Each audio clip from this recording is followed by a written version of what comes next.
So it's a fundamental piece of the off-road experience, and it's a very important component that lives on your Jeep. What are we talking about today?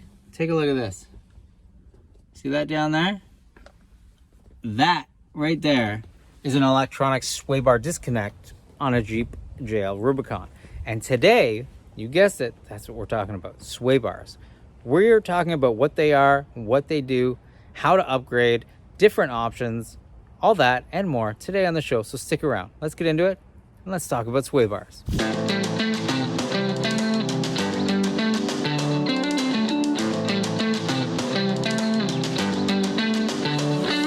Hey there, and thanks again for joining us for another episode of Light Bars and Lockers. Today, we are talking about sway bars.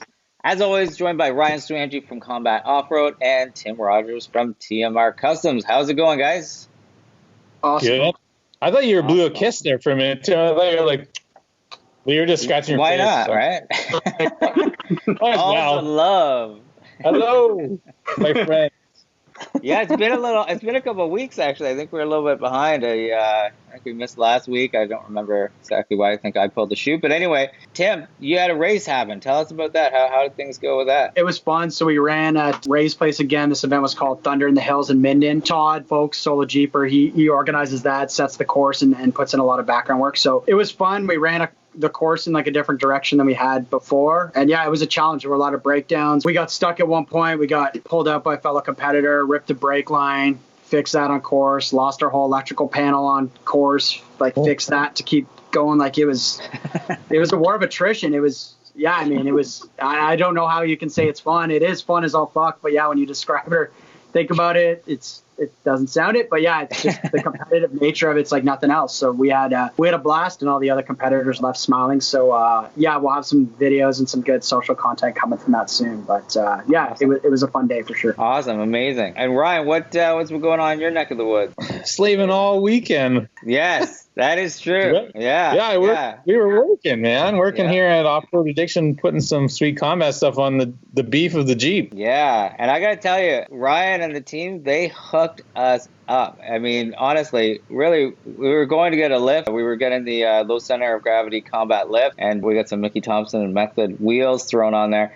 And that was the extent that I was expecting. But man, Ryan and the team, they threw on a whole shitload actually of combat stuff. And I got to tell you, there's something to be said for being able to have that tactile connection with product, because the product it's like the pictures just don't do it justice. I gotta say, we were talking about that on the weekend, that for example, the inner fender flares, I mean, they're fully aluminum, which is awesome especially for our environment, right? So, the idea of rust is always ever present for us, and they just look like $1 million.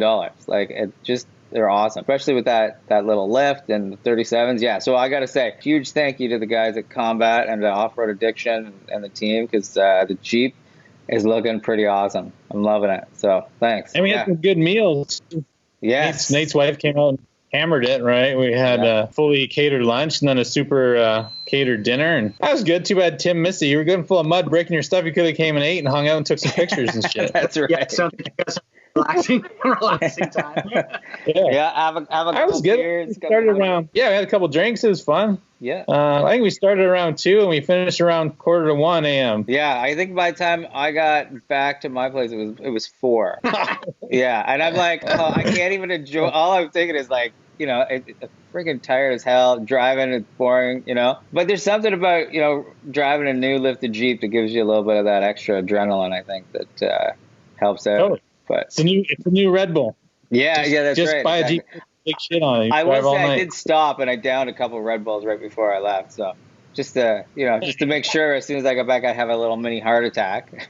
But yeah, no, it was, I'm telling you, it was awesome. And the 4-cylinder it's driving, like it's quick. It's a hell of a lot quicker than my JK was on 35. This thing moves. Yeah, the 8-speed, nice. Like I test drove it before I let you go home, and Tanner drove it. Tanner was helping us to help one of my techs and stuff, which is awesome. But yeah, man, I was really impressed. The 8-speed on 37s with the stock 410s works, man, with the turbo. Like the turbo goes, man. It it feels like you're driving the Jeep stock. I was amazed because, like, you go back in the day, you put 33s on a YJ, it's like you're towing a boat out of water, right? Like, you're dead, right? And then the TJ, same thing, 35s on a whatever, even 35s with a Rubicon. You're just like, oh, dude, there's no way you're getting 6th gear. This thing, like, or in the JK, I think I did 37s to 373s, and it was a little rough, like it was rough, and you had to tune it to make it go. But I mean, this thing's like, man, we put the taser on, which is super cool, and that has the most stuff. Like, I was getting super tired by then. Tanner was doing it, and he's talking about all these things. I'm like, dude, let's finish. I gotta go take a shit and go to bed. You know what I mean? Like, it sounded really. It was amazing. He was just playing with all the lights. Like, that's a cool piece of equipment. But yeah, that thing works, man. Like, so yeah, if you have an 8-speed in the turbo, don't worry about throwing 37s on it. The Rubicon, do it. Yeah, just drive and just it's crazy. Want that taser? Yeah, it uses a shit ton more gas, though. I'll tell you that. Before I think I put gas in it once before I brought it up and had this done. Mind you, it only had 500 kilometers on it, right? So so whatever that is in miles, I don't know. You do the conversion. like 300 miles. Like 300 miles. Okay, there you go. Yeah, so I'd only put 1 tank of gas in it, but then just driving home, I think I used 3/4 of a tank. So it's like you're excited. You're just stepping on it, listening to that turbo spool up. Yeah, that's true. But I tell you, it drives. It's pretty sweet. It's pretty awesome. Well, fuck, this is not a cheap, right? Like, whatever. Just have fun. Who cares? It's all just burn money. Just burn it. There you go. Just get another credit card. Doesn't make. It's all money. Who cares, right? They ain't coming for you when you're dead. Just have some fun. That's right. There you go. Dude, all those little Prius beams. You know what I mean? I don't know. Like, just don't be boring. That's what I mean. Got it. Right on. Yeah, so Tim, next time, so we have the aluminum steering kit. That's next project. So we looking forward to going up and throwing that guy on. Now you got me, you spoiled me, right? Because it was such an awesome experience and such great food, and it was awesome. So again, thanks. That was pretty awesome. It's how I live. That's how I live down here, bud. It's just it's more life down here. I don't have to pay those Toronto prices so I can buy a bunch of chickens and barbecue shit and do that. There you go.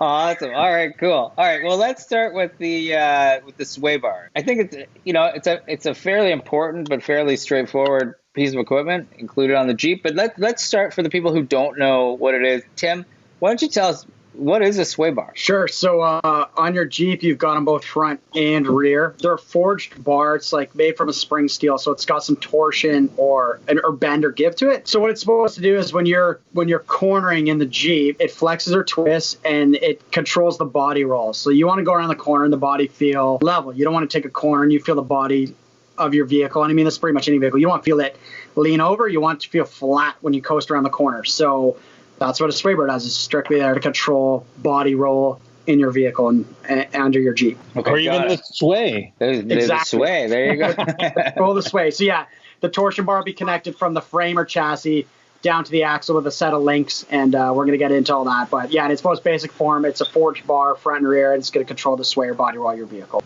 Okay, cool. It's funny. We used to steal my buddy's like 1950 convertible. I don't even know what it was. A boat. It was some Plymouth anyway. And like literally the first time we took it out, because we were jackasses, we don't know what the hell we're doing.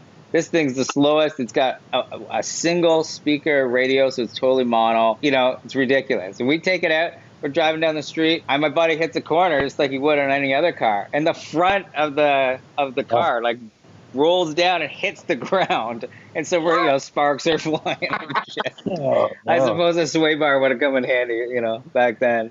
But yeah, it was crazy. Yeah, his dad was not impressed. Oh no, Ryan, do they come on all Jeep? Like, is it just a standard? Yeah. Is it standard on all vehicles now? I think way back in the day there was like an option as like a performance group for a sway bar, like probably how you experienced. So whoever bought that car 75 years ago didn't check that box for the extra $6 back then to get a sway bar.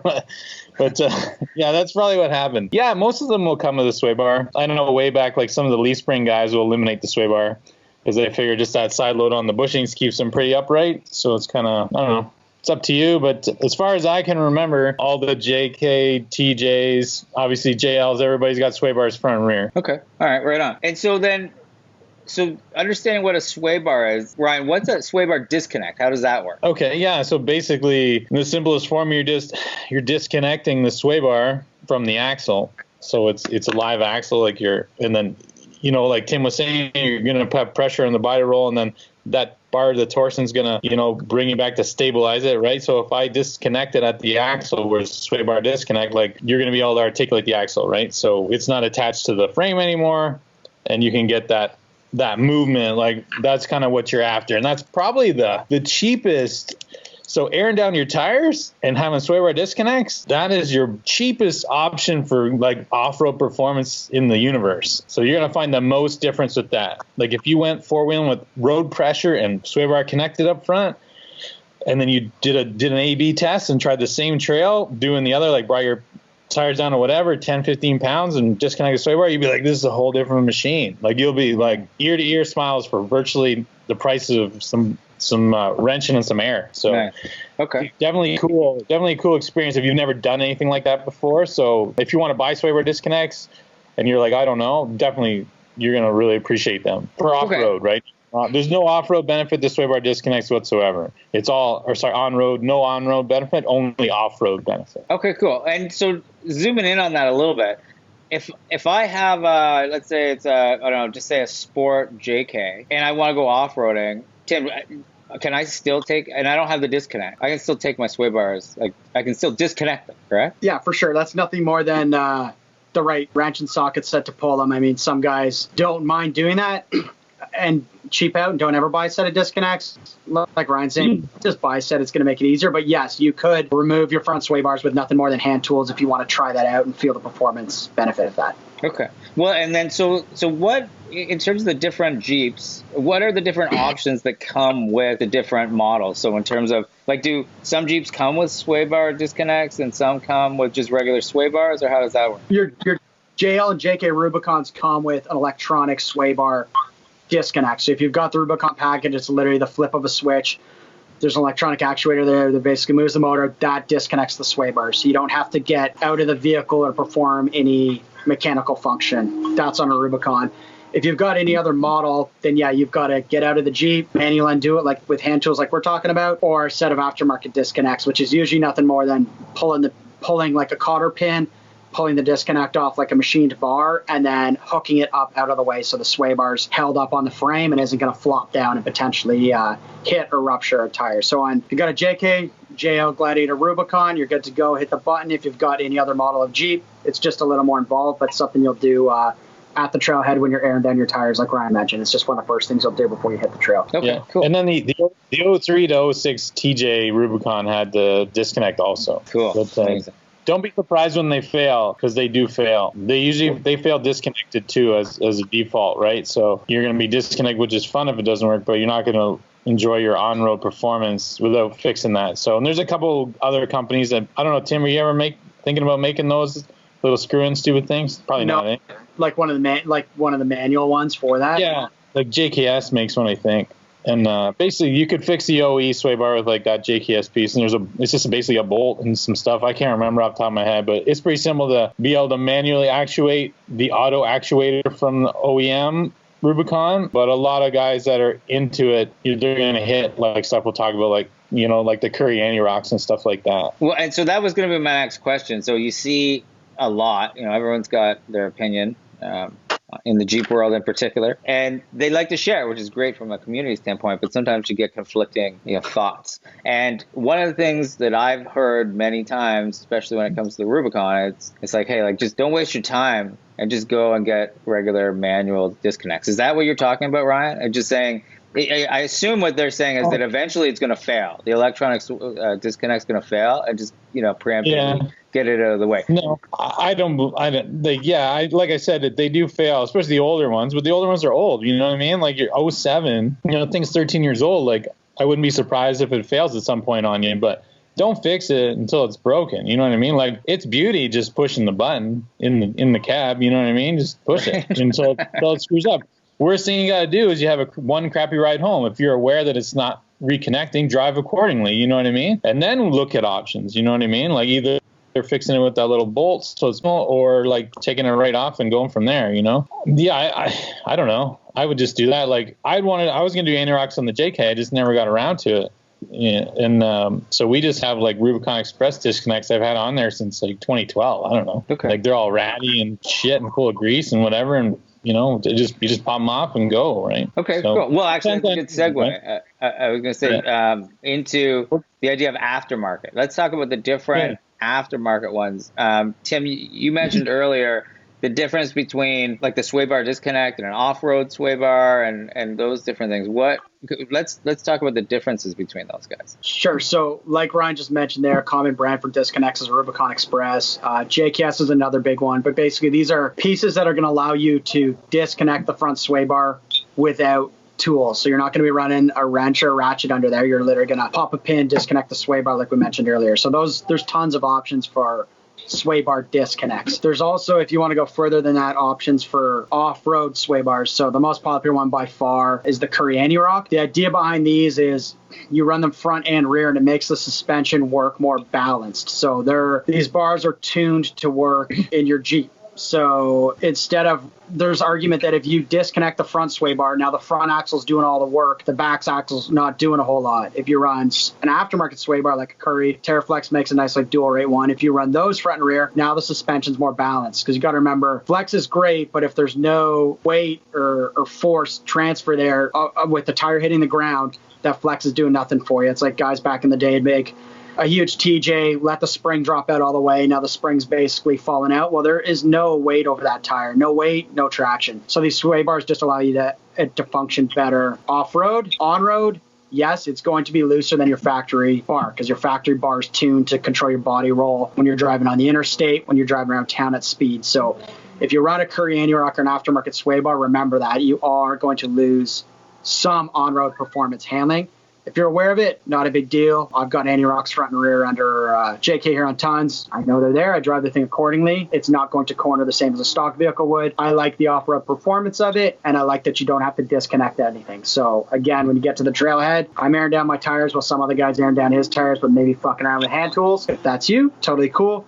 I just like the ease of it. These things are set up and I'm ready to hit the trail, and I don't have to worry about it. And they got those adjustments too, right, Tim? That the leverage on the torsion of the actual anti-rock, right? So I think you got 3 or 4 holes, no? I can't remember. Yeah, exactly. Usually most aftermarket sway bars are 3 or 4 hole positions. So you can adjust where the links go, and that adjusts the amount of flex or torsion the bar has, like Ryan's mentioned. So there is still some tuning and whatnot and changes you can make to customize it to your liking. But really, you'd want to do that base for off-road, right? In the sense where you just tune it for off-road, leave it, and then drive it on the street, get some seat time, and be like, this is the characteristics of the Jeep. Here we go. Like, you wouldn't want to keep adjusting that front and rear, unless you're super anal, I guess. You know what I mean? Yeah, I had one of my customers, he had anti-rocks front and rear on his JK, and it was primarily a trail machine for him. But then life changed. He bought a buggy, and he's like, I'm just going to drive this Jeep on the streets. So we actually went back to Curry, bought a bigger bar because he wanted to stiffen it up for on-road performance. So it's just kind of one of those things that is tunable depending on what you're doing with it.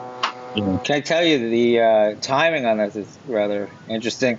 I got an email from a company last night who was just doing a press release that they have a new product. I can't remember what it's called. The entire suspension is completely controllable from inside the cab. So you use like an app. I just read it in passing, but it was very interesting talking about the adjustable, nature of the sway bar. With this particular tool, I'll have to find it, and if I do find it of interest, I'll post it in the notes below. But yeah, apparently you can adjust it accordingly based on driving conditions. So very similar to, I guess, how like a high performance sports car, as you get faster and you corner quicker, it stiffens up. And then when you're off road, it completely loosens up. So maybe I'll send it over. It was supposed to sit on until 9 o'clock this morning, and then they were hoping we would do a post on Jeep Beef. But interesting. I'll send it over to you both afterwards. I'd like to get that's got to be like hydraulic or pneumatic or something, right? You got to have something to control the pressure. Yes. Yeah, I believe it's what you want. It's hydraulic. Like more systems, right? Yes. Yeah. So then you just got more stuff to look after too, right? Not to say that it would be cool. I'm just saying this is more stuff, right? Like it'll have to have lines and some kind of pump of some sort. So I'd imagine it'd be pretty invasive for the vehicle. You know what I mean? Yes. Well, that's what I say. I'd love to get your take on it because it sounds cool, but Just because something sounds cool doesn't mean doesn't mean anything. But it's called E-Click suspension. That's what it is. So it's the first electronically controlled self-adjusting suspension system. How about that? There you go. There's their little plug. That's in the Tacomas and the Forerunners and all that stuff, right? Similar stuff. They have one hydraulic end link, and it just creates more pressure based on what you want it to do, right? I don't remember if the Toyotas are auto, like they just sense stuff and stiffen up or not, or if you can adjust them for like different, like 3 different like environments, you know what I mean? But it sounds like it's probably something similar to that without reading it. Yeah. But, well, like I said, I'll send it over. I'd like to get your take. If it's of interest, maybe we'll have them on another show and we can ask them a bunch of questions. Yeah. So sure. one good talking point to something system like that. I mean, I can't speak to that one because I haven't seen it, but one of my friends I was willing with had a air actuated sway bar. I'm not going to name the brand because I just wasn't a fan of it, but basically he had leaks in his lines. So like Ryan's saying, there's more to it. And the sway bar would disconnect, connect. Like it was random throughout the day. And he was always fighting this thing. And then he's trying to jiggle fittings, chase down an air leak. And I'm like, what the fuck? Like, what the fuck are you doing? And like, this would have been in my TJ. I would have had a piece of shit, $150 Rubicon disconnects. Like Rubicon Express, the worst ones back in the day that were like a 2-pin, like the biggest bitch to reline ever. But I mean, they worked. And I mean, I was kind of laughing at him because I'm like, you probably got 10 times the quid into that thing that I did in my setup, and it was just a piece of shit that kept failing on him. So I mean, sometimes simpler is better for sure. Yeah, overcomplicate a simple thing, right? Like as we were talking, like a sway bar is pretty simple, and to disconnect is pretty simple, but why make it so crazy, right? Yeah. Not to say it's not cool. It's a cool idea, but I'd be concerned with that. Sounds better on like a like a sports car or like a track, like the Jeep. Like I got one of that SRT8 Grand Cherokees, right? And same difference. You just change the modes. It's going to change dampening. It's going to change sway bar input. It does all those fancy things depending on what mode you want. You want track mode or sport mode or whatever mode. It kind of just is already presets. But I think that type of stuff honestly would be better for some kind of, hybrid performance, track performance, get my groceries kind of thing. You know what I mean? Right. Personally. That makes sense. I get it more on a vehicle like that than I would on my Jeep or my like trail machine, Yeah, for sure. Yeah. No, that makes sense. I'll look into it a little bit more. Like I said, I'll send it over. I'd like to get your feedback. And maybe we'll get them come on an upcoming show. So back to the sway bars, obviously. Ryan, you mentioned the Rubicon Express, and so did you, Tim. Historically, I've heard that let's go with a little bit more budget friendly. How's your experience been? Because you said you've had them in there for quite a while, Ryan, yes? Yeah, well, you know what? Sometimes your stuff gets the end of the stick, or you just don't feel like it's not that important. Or you're at the trail and you're like, oh, yeah, I should change those fucking things, right? But right. The last bunch of years, Christina's, oh, Jesus, I don't know, the last 7 years, which is hilarious. She's had the Jeep, really. Like, she's the one four-wheeling that thing all the time. I'm still chubby, right? So I just do the nature walks on all our clinics, right? So I don't really get to go four-wheeling as much, but she's the one fighting with those. You can hear her swear and smash it with a hammer and all that. So mine got lots of, like, sweet pink hammer marks and stuff, and they're ugly now, but like Tim was saying, they are a bit of a pain. You got to get them nice and level. Sometimes you need a buddy to like step on the bumper or pick it up on one side to get them to go back on the pins, because mine are the ones like he had 100 years ago, that you take both pins out and just eliminate that bar and throw them in the bag in the back, right? So yeah, like I said, I wanted an anti-rocks for the longest time. I just didn't do it. I just didn't get to it. Like I had an anti-rock on the wall on display, but it ended up being for a TJ, and I was like, well, so close, but so far away. I just didn't get around to ordering one. So until my wife really hounds me to death, then it's probably going to stay with those dirty old end links. Because like I said, they're easy for me. I don't have to fight with them. She just screams at them. So whatever. Okay. Cool. Awesome. Well, let's talk about then how they operate. So assuming somebody's either, I guess it doesn't matter, but whether they're driving a sport with the stock sway bars, or they've gone aftermarket and got the disconnect. When should we be disconnecting them? Like Tim, is it like do you ever want to do it in town, or is it just specifically off-road? Just do it off-road when you get to the trailhead. And if you don't disconnect, and you want to run the factory sway bar, you run the risk of breaking the factory end links. A lot of them are just like a ball socket design, and it'll pull apart. So I mean, if that happens to you, don't replace that thing with like another stock replacement piece. Now is 100% the time to put that money towards disconnects. So yeah, you want to do it at the trailhead when you're airing down, and you want to leave them connected on the street because you want that better cornering ability and better stability to your Jeep. So it's off-road only, and it's a front thing, not a front and rear. You're just going to see people doing this on the front of their Jeep. The rear sway bars are pretty thin. They don't have a lot of torsion or resistance to them. The front, you can look at, you can see there's a lot more rigidity to the front sway bar than the rear. So you're going to disconnect the front only, off-road only. Yeah. Okay. Well, you got that counterweight of the motor over top there too, right? So that's where that sway bar is going to be a larger diameter due to just that weighted placement of the vehicle, right? Motor, part of your tranny. And then at the back, you don't have much, especially on the newer Jeeps, the fuel tank's off to the side. So really, you just got a bunch of tin and a muffler. Even if you have a muffler, like I put the MBRP off-road muffler exhaust kits on all my Jeeps, and now the muffler is like the size of a lunch pail, and it's over by the transfer case. So I got no weight over the back end, and I don't have a spare. Sorry for those people that don't like that. They don't wheel with people without a spare. Oh, I have a spare. It's just I got a spare for everything. Right. Just I don't always have them in the exact same spot that you want them. But yeah, anyways, yeah. So I got no weight over the back end on the one Jeep, but then on the green Jeep we got an Ace rear tire carrier with the giant 40-inch spare on it, and there's lots of weight over that. But like we were talking off podcast there, I ripped the sway bar out of the JL because we didn't have the end links done, and I was figuring I just try it because I never actually honestly tried to drive a Jeep without a sway bar in the back, and I do feel it like sloppy on the road a little bit, but it was all new, so we're gonna get those other ones spun up anyways, and I'm gonna do an A/B test on it for fun, just drive it on the road like 90% of people do every day with the thing, and then I'm gonna take it off road and have them with the sway bar with our end links on it, and then without, and just see and do the same. I want to do the same obstacles because it's like a fair A/B test, just out of my own curiosity. There's no real benefit for me that other than just being like, oh, cool. I don't know. Mm-hmm. One of those like 19th wonders of the world. That's mine. Is yes or no rear sway bars for a JL. There you go. That's awesome. Well, and to that point, what Tim, typically, what does it feel like when you're driving this thing without the sway bars? Like, I mean, it's sloppy, right? On road, yeah. I mean, I've seen like young guys leave my shop with like a TJ with like 6 inches of lift and short arm, and the thing's lifted, and like they want to rip out of here and peel around a corner, and it picks up a tire, and I'm like, that's fucking hideous. I see. I mean, okay.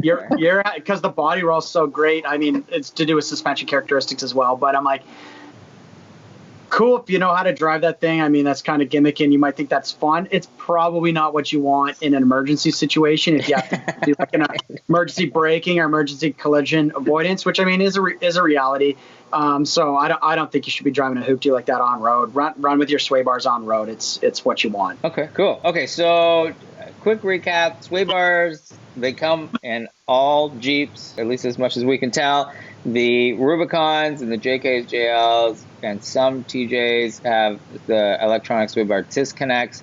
If you don't and you're planning on off-roading, probably a good idea to just go and grab some sway bar disconnects before you even head out. But let's say you're going on a newbie run or what have you, haven't had a chance to do it. You can take the sway bars off the stock vehicle, but you probably want to get it up out of the way, right? I think we did touch on that a little bit, like bring some plastic ties, those zip ties or what have you, just to get them out of the way. Keep because the sway bar just sitting in those bushings, right? So it'll just sway away.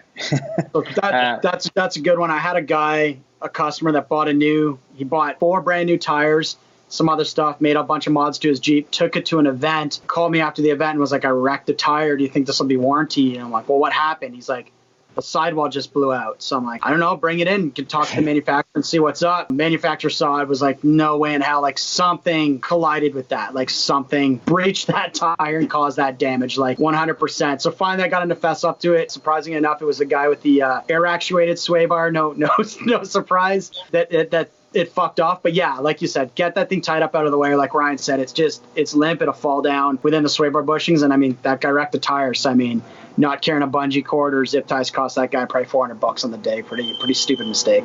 Yeah. Okay. Good. All right. Good stuff. Yeah. So I think that's pretty much it for sway bars. Is there anything that we can think of that we might have missed? Yeah. I mean, we've obviously talked Jeep ones, and there's lots of great options out there because these companies are making them specific to Jeep in terms of the height and thickness of the bar. If you've got an off-road buggy, a tube car, something that's built for just off-road, give us a look at TMR. We make universal kits, and we make the bar massive. So it's like 1.5 inch, 35 spline. The active diameter of it's 1.25 inch shaft. What that allows you to do is you can machine the bar down and essentially tune it for your vehicle. So if you wouldn't end up doing this if you have a Jeep, because you're buying off the shelf unit. It's going to be the right engineered solution for you. But if you're pushing performance in something that's off-road specific, we got some pretty cool universal kits that allow you to tune them and really chase the performance you want and the stiffness you want out of that bar on your ride. Okay, awesome. Cool. Yeah, no, that's good to know. Yeah, we just make engines. So ours are aluminum, like water jet cut. They're pretty awesome, actually. They're pretty sick. Yeah, right. Yeah. It'll give you a little more rigidity. We paired with energy suspension, so they do all our bushings for them. And if you have a Rubicon, they're perfect, right? Because you just use the OE disconnect and you leave those in there. And yeah, like I said, like we got them on Paul's machine, and we got some big old dirty gold ones on ours for fun. But speaking of that. How's that bumper? Have you made a decision on a color for those TMR bumpers? It's gold. It's gold. I'm just waiting for it. I got gold or gold. It'll be hilarious.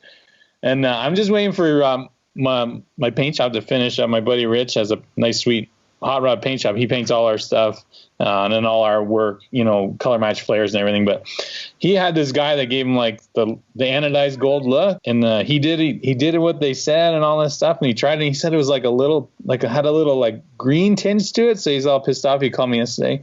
But so I'm hoping he figured it out, because he knows what our anodized links and all our arms and stuff look like. So he's like, fuck. So that was yesterday. So I'm hoping the next couple of days, because I want to get it on, because we're going to go do the pose down, right? So I want to get the bumpers on and get I'm waiting for my shafts too, the RCV shafts for it, and because I got to get rid of those.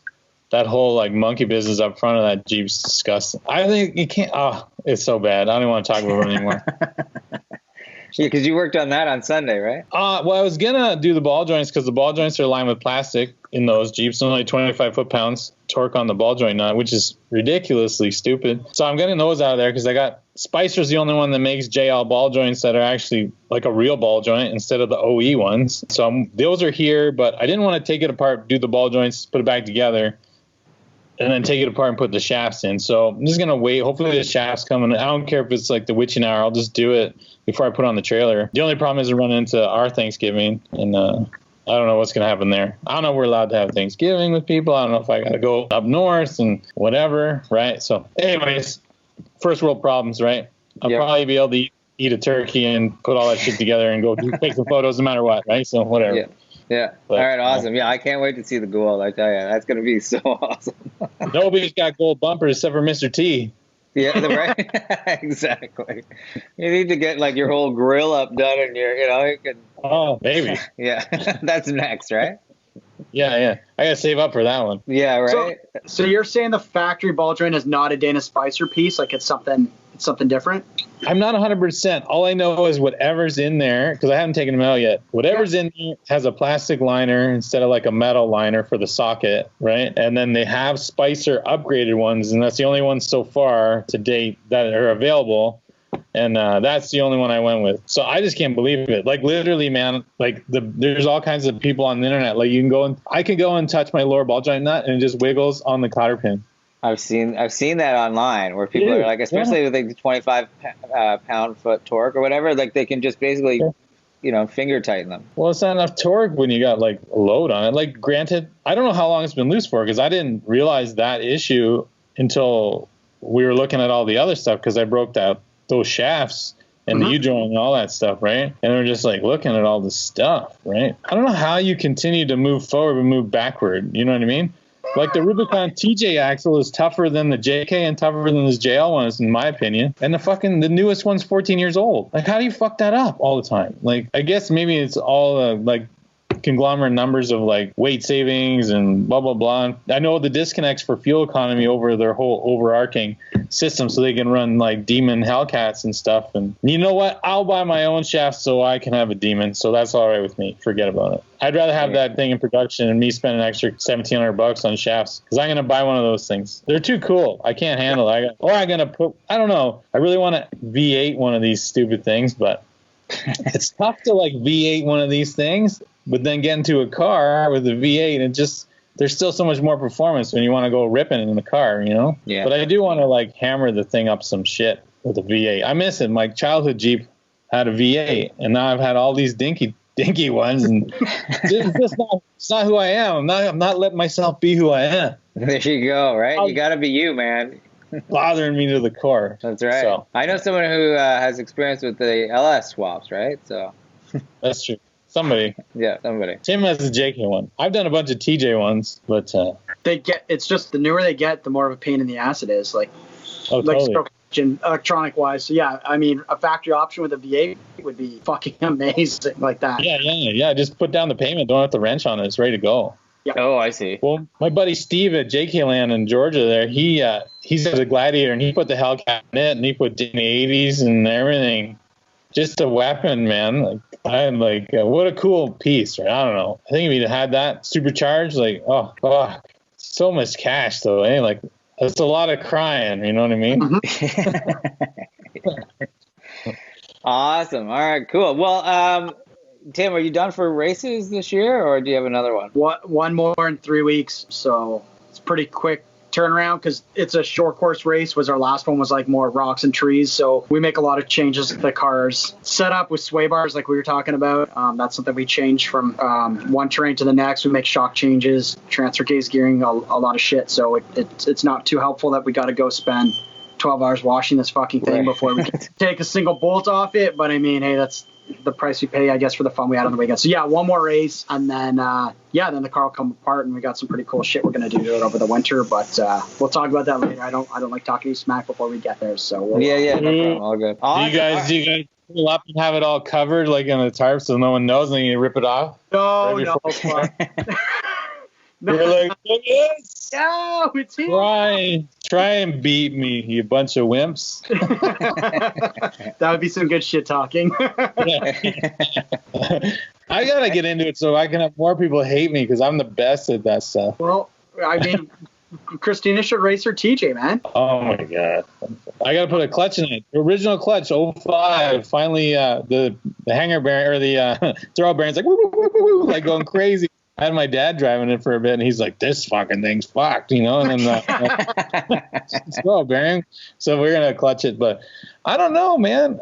It'll get wrecked, like it'll 1,000% get wrecked. But I mean, what about the shop? Stuff on one. What about the shop Jeep? I don't want to sell it because the COVID. I want to get rid of it.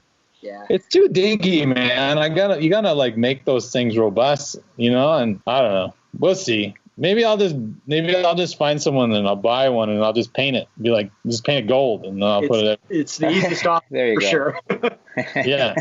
Then if she wrecks it, because there's some good deals here and there, pop up in there here and there, like some like buggy stuff, It's got some big stuff beat up, but as long as someone maintained it, that's the other hard part. But I mean, I'd want to like open up the diffs and do all that nonsense before I drop some cash on somebody's thing and compression check, all the big stuff, right? And then I don't care about dents and tubes and all that different kind of stuff. But I don't know, maybe I'll just like pick some crap to sell, and I'll be like, that'll be my buggy fund, and then see if I can grow that to something reasonable over the winter. I don't know.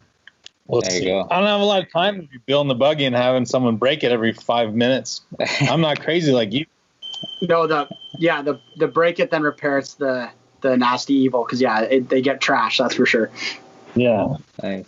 All right, cool. All right, well, as always, guys, thank you so much. I'm sure people watching this learned something. I know I did, as I do every week. If you're watching this on YouTube, you're the smartest guy I know now, Paul. Well, that's the thing. I'm just soaking this stuff up. I'm going to be like an expert.